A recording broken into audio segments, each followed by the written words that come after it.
नमस्कार दोस्तों, स्वागत है आप सभी का आपके अपने YouTube चैनल आज स्टडी ऑफिशियल पर। तो दोस्तों, हाल ही में हिजबुल्लाह ने इजराइल के उत्तरी हिस्सों पर 100 से ज़्यादा रॉकेट दागे, जिसके बाद इजराइल ने लेबनान में अब तक का सबसे बड़ा सैन्य अभियान शुरू किया। इसके साथ ही हिजबुल्लाह ने एक ड्रोन के जरिए इजरायली प्रधानमंत्री बेंजामिन नेतन्याहू के घर पर हमला करने की कोशिश की। अब इस हमले ने इजराइल और हिजबुल्लाह के बीच के तनाव को और ज़्यादा भड़का दिया। तो दोस्तों, आज की इस वीडियो में हम जानेंगे कि यह हमला क्यों हुआ, इजराइल की प्रतिक्रिया क्या रही और इस संघर्ष के भविष्य में क्या परिणाम हो सकते हैं। साथ ही हम समझेंगे दोस्तों कि ये पूरा मामला सिर्फ इजराइल लेबनान तक सीमित नहीं है, बल्कि इसमें ईरान की भी बड़ी भूमिका है। तो चलिए शुरू करते हैं। सबसे पहले बात करते हैं दोस्तों इजराइल के रॉकेट हमले और ड्रोन अटैक की। तो शनिवार को हिजबुल्लाह ने उत्तरी इजराइल पर 100 से ज्यादा रॉकेट दागे।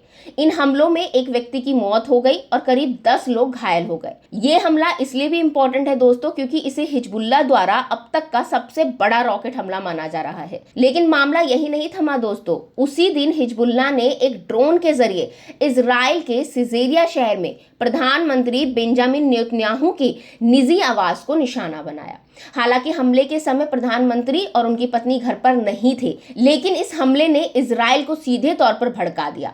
प्रधानमंत्री नेतन्याहू ने कहा है कि हिजबुल्लाह की ये कोशिश उन्हें और उनकी पत्नी को मारने की थी। उन्होंने इसे ईरान और हिजबुल्लाह की बड़ी गलती बताया और चेतावनी दी कि उन्हें इसकी भारी कीमत चुकानी पड़ेगी। दोस्तों, इस रॉकेट और ड्रोन हमले के बाद इजराइल ने तुरंत पलटवार किया और दक्षिणी लेबनान में हिजबुल्लाह के ठिकानों पर बड़ा सैन्य अभियान शुरू किया। इजरायली सेना ने हिजबुल्लाह के कमांड सेंटर पर छापा मारा, जहां से उन्हें कई निगरानी उपकरण, हथियार और खुफिया सामग्री बरामद हुई। ये अभियान इजराइल द्वारा अब तक का सबसे बड़ा अभियान बताया जा रहा है, जिसका मुख्य उद्देश्य हिजबुल्लाह की ताकत को कमजोर करना है। आपको बता दूं दोस्तों कि आईडीएफ यानी कि इजरायली डिफेंस फोर्स ने कहा कि ये कमांड सेंटर दक्षिणी लेबनान में स्थित था और वहां से हिजबुल्लाह गैलीली पेंटहेंडल में इजरायली कस्बों की निगरानी कर रहा था। हालांकि दोस्तों, इजरायली सेना ने इस अभियान की अधिक जानकारी शेयर नहीं की, लेकिन ये साफ है कि इजराइल अब हिजबुल्लाह के खिलाफ पूरी तरह से मोर्चा खोल चुका है।